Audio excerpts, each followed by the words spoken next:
যে জিন্দিগি সেজদা নাই, যে জীবন মনের ইচ্ছা মতো চলে, এটা মানুষের জীবন না। না বাপ, আপনার সন্তান মানুষ হয় নাই যে বেনামাজি। সাফ বললাম, এটা অমানুষ, অমানুষ। এটা আপনি মানুষ বানাইতে পারেন নাই, আপনার জিন্দিগি ব্যর্থ।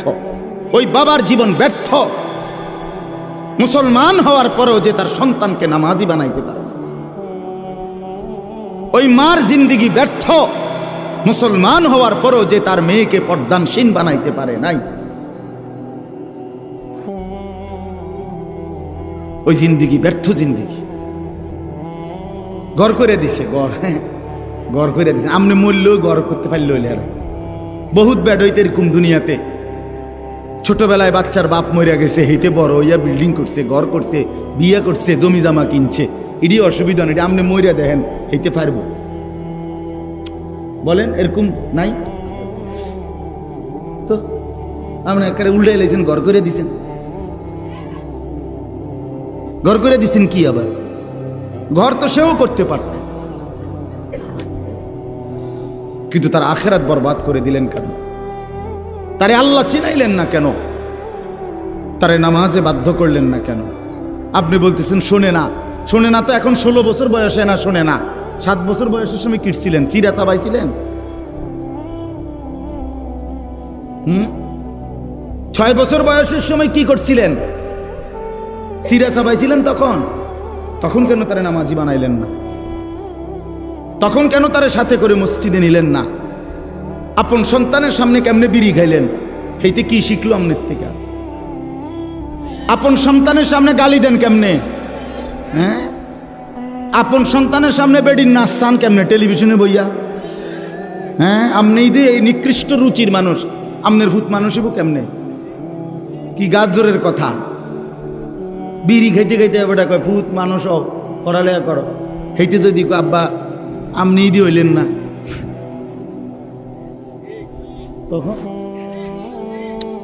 তখন কি জবাব কি? আপনি ইদি হইলেন না। এজন্য বাপ আমার, বন্ধু আমার, জিন্দিগির কদর করেন, হায়াতের কদর করেন।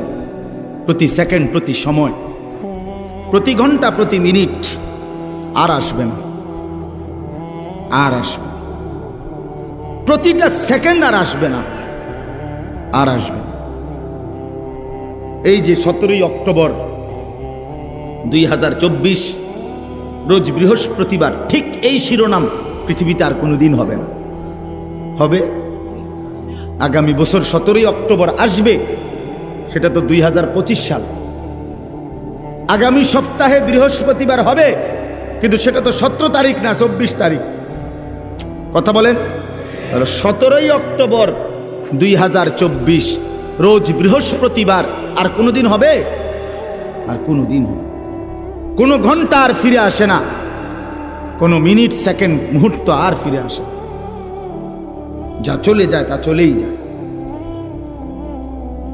ইমাম শাফিঈ রাহমাতুল্লাহ আলাইহি একজন জগৎ বিখ্যাত মুজতাহিদ ইমাম ছিলেন। 4 মাযহাবের একজন ইমাম, হানাফি, শাফিঈ, মালিকি, হাম্বলি। এই শাফিঈ, উনি বলেন আমার সারা জিন্দিগি আমি আউলিয়া, বুজুর্গ, ওলামা, আল্লাহর প্রিয় বান্দাদের কাছে আসা যাওয়ার বরকতে, জগৎ বিখ্যাত আলেম, উনি বলেন আমি 2টা কথা শিখছি শুধু সারা জীবনে। কি শিখলাম?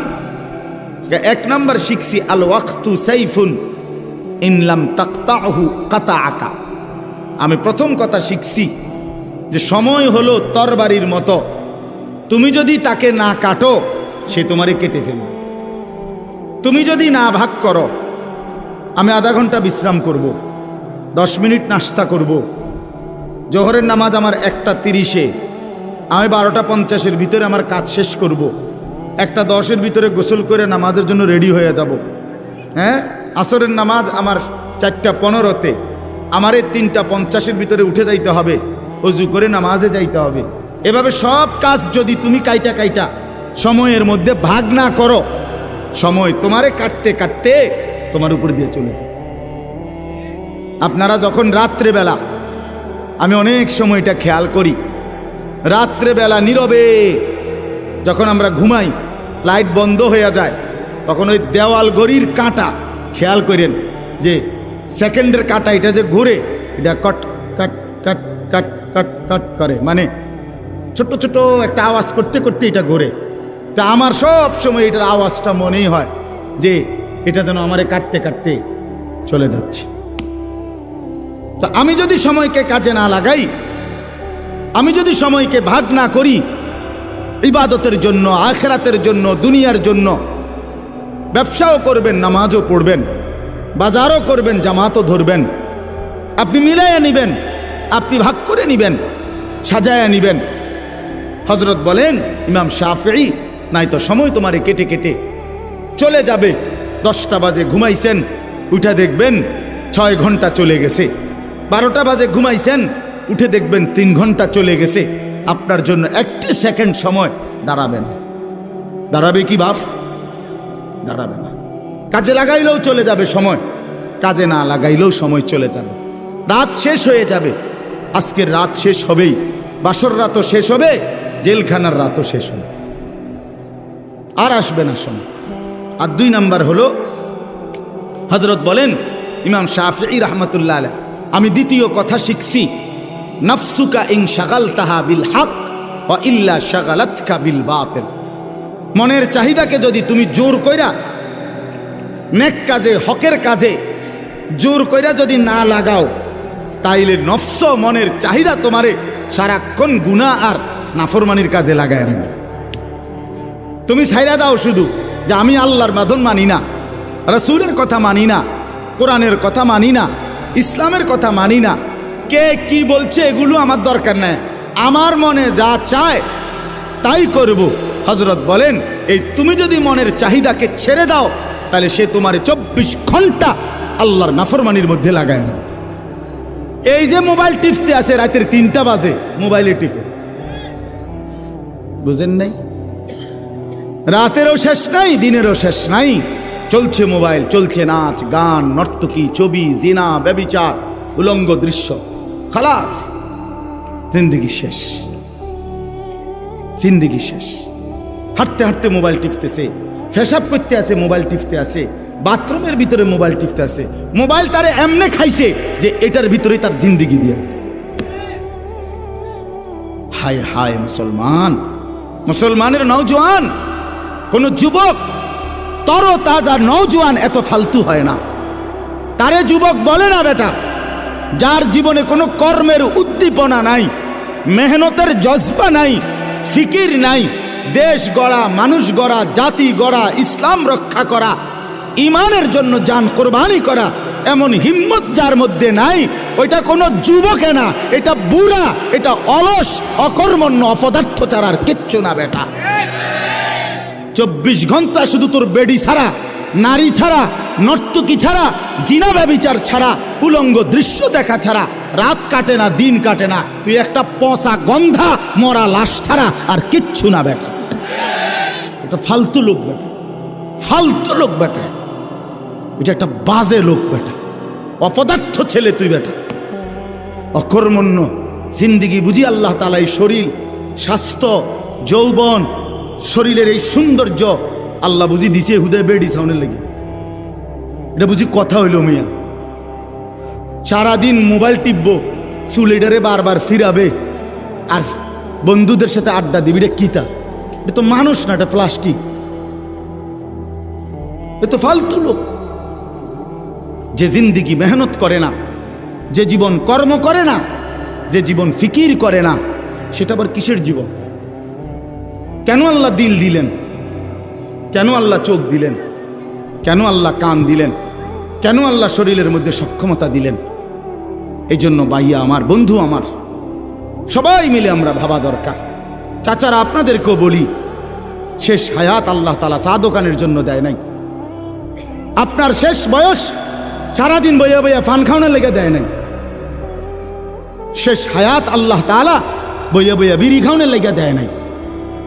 আপনি চা দোকানে বসে বসে বিড়ি খাবেন আর রঙিন টেলিভিশনে নর্তকীর ছবি দেখবেন, খোদার কসম, কবরের প্রথম ঘন্টাতে আপনি টের পাবেন আল্লাহর আযাব কত ভয়ঙ্কর।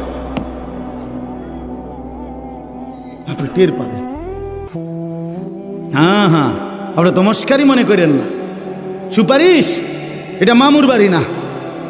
হাউজে কাউসারের পানি এটি দোকানের পানির বোতল না, এইটা পানির বোতল না, বহুত দামি নিয়ামত। হ্যাঁ, হাউজে কাউসারের পানি এই পানির বোতল নাকি? তো আপনি এটা আপনি কইলেই তো দিয়ে লাগব। এইটাও তো এমনি দেয় না, এটাও তো কিনুন লাগে 15 টাকা দিয়ে। আর হাউজে কাউসারের এই দামি পানি রাসূলুল্লাহ সাল্লাল্লাহু আলাইহি সাল্লাম এমনি এমনি দিয়ে দিবে। আপনি বিড়ি খাইতে খাইতে হাউজে কাউসারের পানি খাই নেবেন। বাহ বাহ বাহ বাহ বাহ, ঘটনা কি তা? এটা এত সস্তা হয়ে গেল? হ্যাঁ, কি ঘটনাটা কি? আখেরাত এত সহজ মনে করলেন? আখেরাত এত কম দামি মনে করলেন? জান্নাত আপনি কি ছোট? জান্নাত কিটা আসলে? 2টা রুম আর একটা বাথরুম নাকি? 2টা রুম আর একটা বারিন্দা, এটা জান্নাত? তো আপনি কি মনে করছেন? এটা কি ভাবছেন? আল্লাহ আমাদেরকে মাফ করে দেন। এই জন্য চলেন, আমিও ভাবি, আপনিও ভাবেন, বয়স্ক বাবারাও ভাবেন, নওজোয়ান ছেলে তোমরাও ভাবো।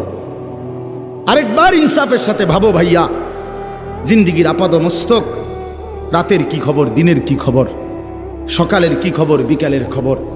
365 দিনে কোনো দিন ফজরের নামাজ পড়তে মন চায় না। আর এই কেমন জানোয়ার জিন্দিগি তুমি গঠন করছো? এ কেমন অমানুষের জিন্দিগি তুমি কাটাচ্ছ? মুসলমানের ঘরে তুমি কেমনে ঘুমাও? তোমার মতো দুশ্মন কেমনে ঘুমাও? 5 ওয়াক্ত নামাজ, 1 ওয়াক্ত নামাজ পড়তে চায় না, এ কেমন জিন্দিগি? মুসলমান 30 বছর কেমনে মিশা কথা কয়? 30 বছর একজন মুসলমান টানা কেমনে সুদ খায়? প্রতিদিন একজন মুসলমান ব্যবসায়ী ওজনে কেমনে কম দেয়? কি মুসলমান? একজন মুসলমানের ঘরে প্রত্যেক দিন কিভাবে টেলিভিশনে নাচ গান, উলঙ্গ ছবি, নাটক, সিনেমা প্রতিদিন চলবে, এটা মুসলমান? কোনোদিন মনে পড়বে না এটা গুনাহ? কথা বলেন না আমার। আপনার কি কোনোদিন মনে পড়তো না এটা কি? প্রতিদিন আপনার বিবি বাচ্চা, নাতি নাতনি এরা ডেইলি টেলিভিশন চায়, প্রত্যেক দিন নাচ গান দেখে। আপনার চোখের মধ্যে একটু ভাঁজও নাই, আপনার কপালটার মধ্যে একটু টেনশনও নাই, আপনার চোখে এক ফোঁটা পানিও নাই। আহা, আমার বাচ্চার কি হবে, আমার বিবির কি হবে, আমার সন্তানের কি হবে? আপনাদেরকে শুনাই বাপ, এক সাহাবী ছিলেন ওয়াসিলা ইবনুল আসকা। আমরা নিজে কিতাবে পড়ছি ওয়াসিলা এই সাহাবীর নাম। এই সাহাবী একদিন ওনার ছেলে, উনি মিশরে থাকতেন, ওনার ছেলে রোমে, মানে আজকের ইটালি, এই রোমের খ্রিস্টান বাহিনীর বিরুদ্ধে সাহাবী নবীজির ইন্তেকালের পরে সাহাবীর ছেলে যুদ্ধে গেছে কাফেরদের বিরুদ্ধে। যুদ্ধে খ্রিস্টান বাহিনী এই সাহাবীর ছেলেকে বন্দী করছে, বন্দী কইরা অন্ধকার কারাগারে আটকায় রাখছে। তো ওনার বাকি কাফেলার বাকি সদস্যরা আইসা মিশরে ওনার কাছে এই সংবাদ জানাইছে, আপনার সন্তানকে খ্রিস্টান বাহিনী বন্দী করে অন্ধকার কারাগারে আটকায়া রাখছে। আল্লাহর কসম, আমি নিজে কিতাবে পড়ছি, হযরত ওয়াসিলা এই সাহাবী প্রথম শব্দ চিৎকার দিয়া বলছে, আয় আল্লাহ, তাইলে আমার সন্তান নামাজ পড়বে কেন? অন্ধকার কারাগারে আমার সন্তানকে যে আটকায় রাখছে, ওই নামাজের ওয়াক্ত চিনবে কেমনে, আজান শুনবে কেমনে? ও তো আজান শুনবে না, ওইখানে ওয়াক্ত তো চিনবে না। এরপরে কিতাবে লিখছে এই সাহাবী 5 ওয়াক্ত নামাজের পরে সময়ে, উনি 5 ওয়াক্ত নামাজের টাইমে ওই রোমের দিকে ফিরে উনি বলতেন, ইয়া বুনাইয়া কাদ হানা ওয়াক্তু সালাতিল ফজর, হে আমার সন্তান, ফজরের নামাজের ওয়াক্ত হইছে, ওঠো বাপ, নামাজ পড়ো। ছেলেটা যখন পরবর্তীতে মুক্তি পাইছে, ছেলে তার বাবাকে বলছে, আল্লাহর কসম বাবা, আপনার জবানের প্রতিবারের উচ্চারণ আল্লাহ আমার কানে পৌঁছাইছে, হাজার হাজার মাইল দূরে। এক বাবার প্রথম ফিকির সন্তানের জন্য কি বলেন না কেন? নামাজ। আমার ছেলের নামাজের কি হবে?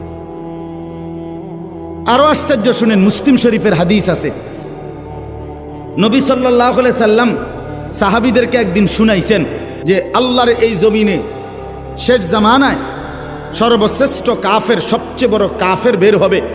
সেই কাফের নাম হলো দাজ্জাল, যে 40 দিনে লক্ষ কোটি কোটি মুসলমানের ঈমান নষ্ট করে কাফের বানায় ফেলবে। নাউযুবিল্লাহ। তো নবীজি বলছে সেই 40 দিন যে থাকবে দাজ্জাল পৃথিবীতে, এই 40 দিনের প্রথম দিন হবে 1 বছরের সমান। ইয়াউমুন কাসানাতিন, একদিন হবে প্রথম দিন 1 বছরের সমান, দ্বিতীয় দিন 1 মাসের সমান, তৃতীয় দিন 1 সপ্তাহের সমান, আর চতুর্থ দিন থেকে বাকি দিনগুলো 24 ঘন্টা, স্বাভাবিক এখনকার হিসাব। তাহলে প্রথম দিন কতটুকু? 1 বছর। আচ্ছা, এটা আপনার সামনে বলার পর আমি হইলে কি বলতাম? আরে খাইছে রে, কি তো 1 বছর কেমনে হইব? এত লম্বা টাইম হইব, দিন হইব কদ্দূর, রাত হইব কদ্দূর, হ্যাঁ সকাল থাকবো তাহলে কতক্ষণ? মনে করেন এই জাতীয় নানা রং সঙ্গের কথা আমরা বললাম হইলে এটার উপরে। কিন্তু আল্লাহ রসুল সাল্লাল্লাহু আলাইহি সাল্লাম এটা বলার পর খেয়াল করেন, সাহাবায়ে কেরাম শুনছে, যারা ওনাদের সামনে নবীজি বলছেন, সাহাবায়ে কেরাম প্রথম প্রশ্ন করছে নবীকে কথা শুই না, যে ইয়া রাসূলুল্লাহ, এই দাজ্জাল বের হলে একদিন যে 1 বছরের সমান হবে, আমাদের প্রশ্ন হলো সেই দিন আমরা কি 1 বছরের নামাজ পড়বো নাকি 1 দিনের নামাজ পড়ব? বুঝছেন ফিকির কথা আমার? বুঝছেন মানে ওনাদের চিন্তাটা প্রথম কিসের? নামাজ কি হবে আগে, এইটা কর, নামাজ পড়বো কেমনে? সুবহানাল্লাহ। এই হলো সাহাবায়ে কেরাম। আল্লাহ নবী সাল্লাল্লাহু আলাইহি সাল্লাম বলেন, তোমরা তখন 1 বছরের নামাজ হিসাব করে আদায় করবে, 1 দিনের নামাজ না। কেমনে হিসাব করবো? আপনি ওই সময় থাকেন তো দেখবেন আলেমরা কেমনে বলে। আমি অচিন্তার কি দরকার? ওই সময় আল্লাহ তাআলা জমিনের মধ্যে ফতোয়া দেওয়ার জন্য, বুঝাইয়া দেওয়ার জন্য ওলামায়ে কেরাম রাখবেন। জমিন থাকলে আলেম থাকবে, সূর্য উঠলে আলেম থাকবে, চাঁদ উঠলে আলেম থাকবে। আল্লাহকে ডাকার মতো, আল্লাহকে বুঝানোর মতো ব্যবস্থাপনা থাকবেই। যেদিন ওলামা থাকবে না, যেদিন আল্লাহর স্মরণ থাকবে না, আল্লাহর নাম থাকবে না, সেদিন আর সূর্য উঠবে না, চাঁদও উঠবে না। এই জন্য আপনাদের কাছে আমি অনুরোধ করছি, আমার কথাটা আমি বিস্তারিত বুঝাই বলার এটা চেষ্টা করলাম। আমরা যদি আমাদের হায়াত কদর করি, জিন্দিগি কদর করা উচিত। এই যে প্রতিনিয়ত মাহফিল হয়, আমার বাপ মাকসাদ শুধুই কেবল একটা ওয়াজ হইছে, আরো 10 গ্রামে মাহফিল হয়, আমগো গ্রামেও একটা মাহফিল হইছে, এতটুকুই যেন উদ্দেশ্য না হয়। বরং চলেন পরিবর্তনের নিয়তে আল্লাহর কথা শুনি, বলেন ইনশাআল্লাহ। এই কথার থেকেই আমি শুরু করছিলাম। অর্থাৎ কি শুনতে হয়? আন্তরিকতা নিয়ে শুনতে হয়, মনোযোগ দিয়ে শুনতে হয়, তাহলে আল্লাহ পরিবর্তন নসিব করে। ওই বুটও খাইলেন, ওয়াজও শুনলেন, বাদামও খাইলেন, ওয়াজও শুনলেন, বইয়া মোবাইলও টিপলেন, ওয়াজও শুনলেন, বসে বসে জুড়াইলেন, ওয়াজও শুনলেন, বন্ধু বান্ধবের সাথে ফাঁকে ফাঁকে কথাও বললেন, আবার ওয়াজও শুনলেন। নতিজা আরজালের তাবে হয়। নিয়ম হইল ফলাফল নিকৃষ্টতার অনুগামী হয়। এটা আরবি ভাষার একটা কায়দা, মানে ভালো এবং মন্দ উভয়ের মিশ্রণে মন্দের প্রভাব পড়ে। কিসের প্রভাব পড়ে? এটারে কয় আরজাল। আরজাল মানে নিকৃষ্ট জিনিস। মনে করেন একটা টাঙ্কিতে, গাজী টাঙ্কি 500 লিটারের, এইটার ভিতরে মোটর দিয়া পানি পুরাইছে, পুরাইতে গিয়া মোটরের থেকে যে পানি পড়তেছে পাইপ দিয়ে, এটা খুব ফোর্সে পড়ছে, অনেক পানি, তাইলে পবিত্র পানি, কিন্তু সাথে এই ফাঁকে দিয়া একটা অন্য পাইপ দিয়া 1 ফোঁটা 2 ফোঁটা 4 ফোঁটা করে ফুটতে ফুটতে এখানে কয়টা ফেসাবের ফোঁটাও পড়ছে। তো ফেসাবের ফোঁটা পড়ছে নয়তো 30 ফোঁটা, আর বাকি পুরাটাই পবিত্র পানি, মানে মোটরের পানি। এখন এই দুইটা মিললা ফলাফল কি? এই নতিজা কিসের আসছে? মানে ফলাফল আসছে কোনটার? নিকৃষ্টটার, নিকৃষ্টটা। এই জন্য নতিজা আরজালের তাবে হয়, নতিজা আরজালের তাবে হয়, অর্থাৎ ফলাফল নিকৃষ্টতার অনুগামী হয়। এই জন্য বন্ধু আমার, এটা জরুরি। আপনি আপনি মনোযোগ দেবেন না, আবার আল্লাহর কথা শুনবেন, এই মনোযোগ ছাড়াটাই থাকবে, আর কিছু বুঝতেন না। ওই মোবাইল টিফাটাই বুঝছেন, ওই বুটটাই পাবেন, বাদাম খানাটাই হলো, আপনার বন্ধুর সাথে কথা বলাটাই হইল, আল্লাহর কথা শোনা হলো। উত্তমটা আসবে না, অনুত্তমটা আসবে, ফলাফল। এজন্য আমি কথাটা লম্বা করে বললাম, এজন্য আমার একটা উদ্দেশ্য আছে। আমি চাই সব সময় প্রত্যেক মুসল্লি নিজ নিজ মহল্লার মসজিদের ইমাম সাহেবের জুমার বয়ান মনোযোগ দিয়ে শুনুক।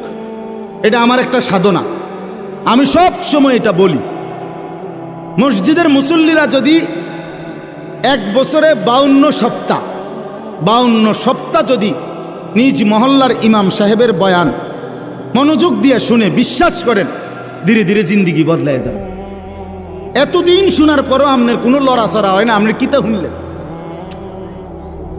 52 সপ্তাহ বছরে, এবার 30 বছর ধরে আপনি জুমার নামাজ পড়েন, তো 30-52তে কতগুলো সপ্তাহ, কতগুলো নসিহত শুনলেন। ওমা আপনি অনবিরিয়ে গান, আপনি কিতাব শুনেন, আপনি বইয়ে বইয়ে সাধুয়ানে গপ মারেন।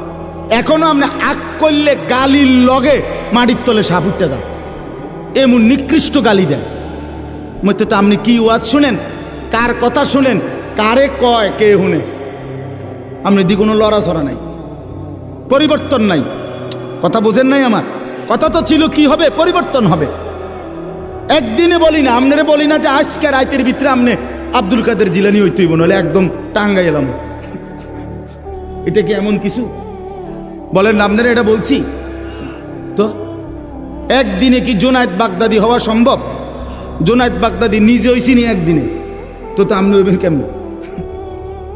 তাহলে বিষয়টা তো এটা না, বিষয়টা হলো মনোযোগী হওয়া, চেষ্টা করা, আমলের জন্য আগানো।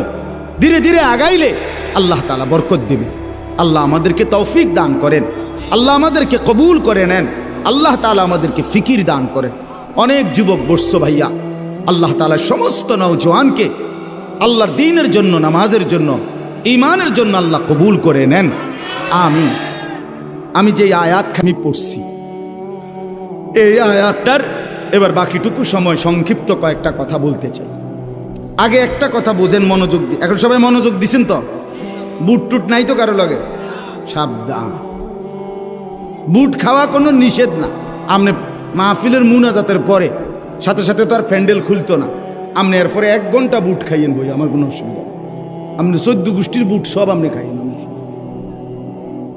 কিন্তু এখন মনোযোগী হন, ঠিক কিনা বলেন না কেন? ইনশাআল্লাহ এরপরে ওলামায়ে কেরাম বয়ান করবে, আমার শায়েখ বয়ান করবে, আপনারা মনোযোগ দিয়ে শুনে মুনাজাত করে এরপরে যাবেন, বলেন ইনশাআল্লাহ। তো দেখেন, এই আয়াত বুঝাইবার জন্য আমি আগে 2টা কথা বলি। 1 নাম্বার হলো, কোরআনুল কারীমের একটা বৈশিষ্ট্য হলো, কোরআনুল কারীমের কোনো জায়গায় একটি বিষয় প্রথমত সংক্ষিপ্ত আলোচনা হয়, আবার ওই বিষয়টাই অন্যত্র বিস্তারিত আলোচনা হয়। এটা কোরআনের একটা বৈশিষ্ট্য। আল্লাহ তাআলা এক জায়গায় সংক্ষেপে বলছেন, আরেক জায়গায় ওই কথাটাই ব্যাখ্যা করে দিয়েছেন। এজন্য কোরআনের ব্যাখ্যা কখনো কখনো কোরআনের অন্য আয়াত দ্বারা করা হয়। তাফসীরুল কোরআন বিল কোরআন, এটা হলো প্রথম কোরআনের তাফসীর। কোরআনের প্রথম তাফসীর করা হয় যে কোরআন দ্বারাই কোরআনের কি হয়, তাফসীর হয়। মানে একদিকে সংক্ষেপে, তো এইটাই আরেক দিকে বিস্তারিত আলোচনা আছে। তো কোরআনুল কারীমের মধ্যে সূরা ফাতিহা আমরা সবার মুখস্থ। আলহামদুলিল্লাহ সূরা পারেন না এমন ভাগ্যবান কে? হাত উঠানছে, আমাদের কিন্তু ছবি উঠাইতাম। কথা বলেন না কেন? আলহামদুলিল্লাহি রাব্বিল আলামিন, এই সূরা আমরা আলহামদুলিল্লাহ সবাই পারি না? পারি। আচ্ছা, এই সূরাটা আমরা এইভাবে পারি কেন? সবাই পারি কেন? আমরা এত বেশিবার পড়ি কেন? আল্লাহ তাআলা সেই ফজরের নামাজ থেকে নিয়ে আসা পর্যন্ত ফরজেও, সুন্নতেও, নফলের মধ্যেও, ওয়াজিবের মধ্যেও, এছাড়াও যত নামাজ, তাহাজ্জুদ, আউয়াবিন, ইশরাক, চাশ, সমস্ত নামাজের মধ্যে আল্লাহ তাআলা সূরা ফাতিহাকে এভাবে প্রত্যেক রাকাতে অংশগ্রহণ অন্তর্ভুক্ত করাইলেন কেন? কারণ হলো কথাটা খেয়াল করেন, এক মানুষের জীবনে, এই যে আমরা মানুষ, আমাদের জীবনের সবচেয়ে বেশি প্রয়োজন কি? সবচেয়ে বেশি প্রয়োজন হলো ভাতের থালা, নাকি? জি না, সবচেয়ে বেশি প্রয়োজন মানুষের হলো হেদায়েত। কি বলেন? বলেন। অর্থাৎ আমি আমার মন মতো চলবো না, আমারে আল্লাহ তাআলা যেন একটি সুনির্দিষ্ট পথ, দিক নির্দেশনা দেখাইয়া দেয়, আমি সেই পথে, সেই নির্দেশনা মেনে আমি চলবো, বিনিময়ে জান্নাতি হব। এইটা যদি মিলে যায়, আচ্ছা আপনারা আরো সহজে বুঝবেন।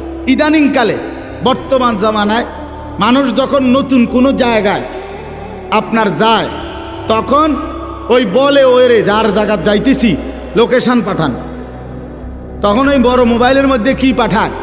লোকেশন পাঠায়, রাস্তার লোকেশন দেয়, দিলে ওইটা এনে সেট করে দিলে, এবার এইটা ড্রাইভার তার এই যে স্টিয়ারিং চালায় যেটা, এটা সামনে যদি রাখে, ওই লোকেশনটা একদম ও এইটাই ডান বাম বলতে বলতে একবার ওই ঘরের সামনে নিয়ে দাঁড় করায় দিবে।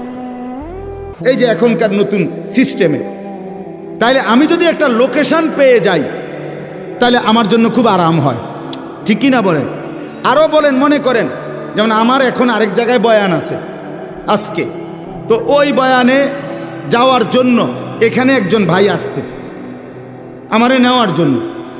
তার মানে উনি আমার গাড়িতে বসলে তো আমার ড্রাইভাররে উনি ডাইন বাম বলে দিবে, ঠিক কিনা বলেন না কেন? তাহলে আর আমার আর প্রতি ঘাটে ঘাটে গিয়া জিগানের আর দরকার নাই, রাহাবার আছে।